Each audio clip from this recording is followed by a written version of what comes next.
Hello. Godzilla, or Gojira, has been one of the most enduring and iconic kaiju Japanese giant monsters in popular culture. Undoubtedly, the monster created from the nuclear bomb blast has captured the imagination of people around the world. The rampaging radioactive beast, the poignant embodiment of an entire population's fears, became a beloved international icon of destruction, spawning almost 30 sequels. The film was directed by Ishiro Honda, with special effects by Meiji Tsuburaya. It stars Akira Takarada, Momoko Kochi, Akihiko Harada, and Takashi Shimura, with Haruo Nakajima and Katsumi Tezuka as Godzilla. In the film, Japan's authorities deal with the sudden appearance of a giant monster, whose attacks trigger fears of nuclear holocaust during post-war Japan. Tsuburaya originally proposed for a giant octopus before the filmmakers decided on a dinosaur-inspired creature. Godzilla pioneered a form of special effects called suitmation, in which a stunt performer wearing a suit interacts with miniature sets. Principal photography ran 51 days, and special effects photography ran 71 days. The film was released in 1954 and initially received mixed reviews but received reappraise in later years. In 1956, a heavily re-edited Americanized version, titled Godzilla, King of the Monsters, was released in the United States. The film spawned a multimedia franchise, being recognized by Guinness World Records as the longest-running film franchise in history. The character Godzilla has since become an international pop culture icon.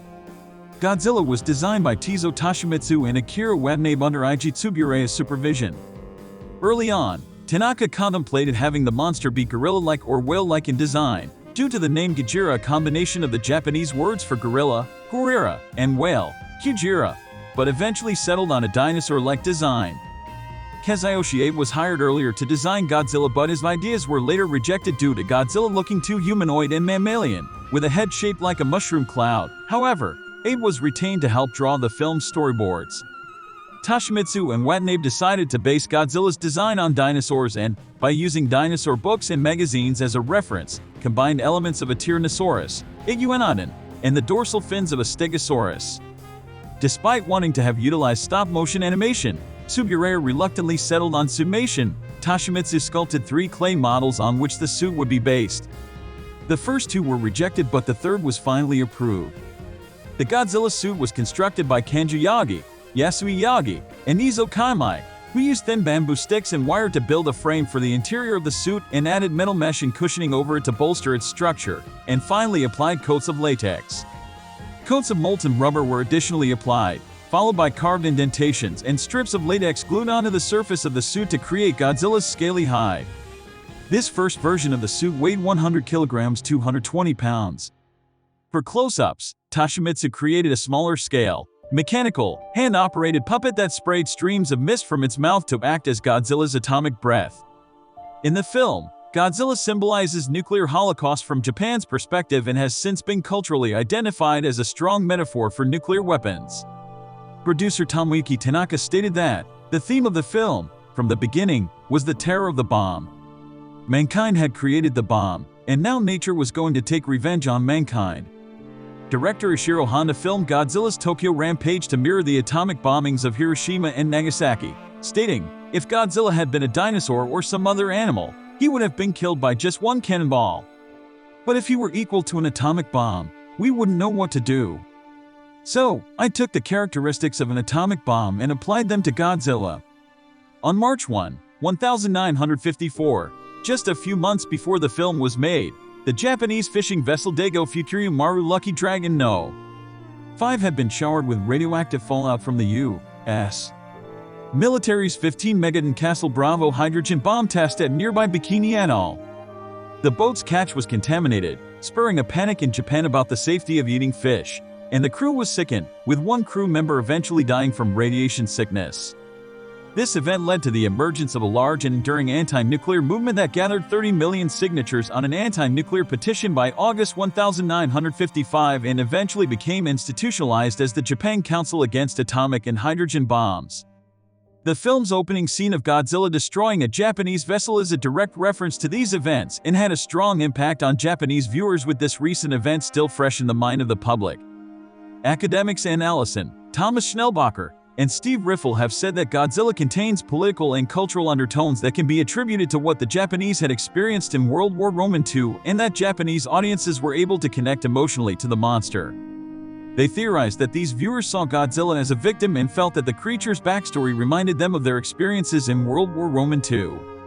These academics have also claimed that as the atomic bomb testing that woke Godzilla was carried out by the United States, the film in a way can be seen to blame the United States for the problems and struggles that Japan experienced after World War II had ended. They also felt that the film could have served as a cultural coping method to help the people of Japan move on from the events of the war. Brian Merchant from Motherboard called the film a bleak, powerful metaphor for nuclear power that still endures today, and on its themes, he stated, "It's an unflinchingly bleak, deceptively powerful film about coping with and taking responsibility for incomprehensible, man-made tragedy. Specifically, nuclear tragedies. It's arguably the best window into post-war attitudes towards nuclear power we've got as seen from the perspective of its greatest victims." Terrence Rafferty from the New York Times said Godzilla was an obvious, gigantic, unsubtle, grimly purposeful metaphor for the atomic bomb and felt the film was extraordinarily solemn, full of earnest discussions. The film spawned a multimedia franchise consisting of 36 films in total: video games, books, comics, toys, and other media. The Godzilla franchise has been recognized by Guinness World Records as being the longest-running film franchise in history.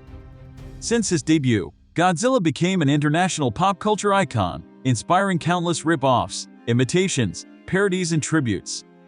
The 1954 film and its special effects director Eiji Tsuburaya have been largely credited for establishing the template for tokusatsu, a technique of practical special effects filmmaking that would become essential in Japan's film industry after the release of Godzilla. Critic and scholar Ryusuke Hikawa said, "Disney created the template for American animation. In the same way, special effects studio Tsuburaya created the template for the Japanese movie business. It was their use of cheap but craftsmanlike approaches to movie making that made tokusatsu unique."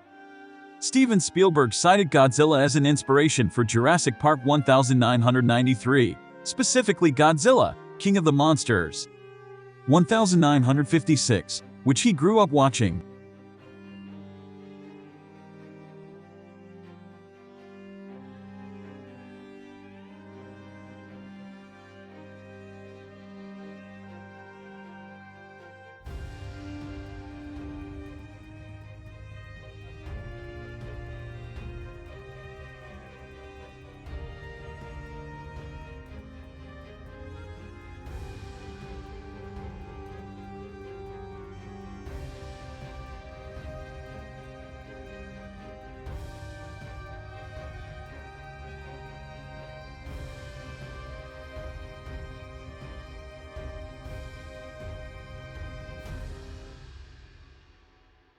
Subscribe to the channel and rate the video in the comments, as well as other interesting videos I have on my channel.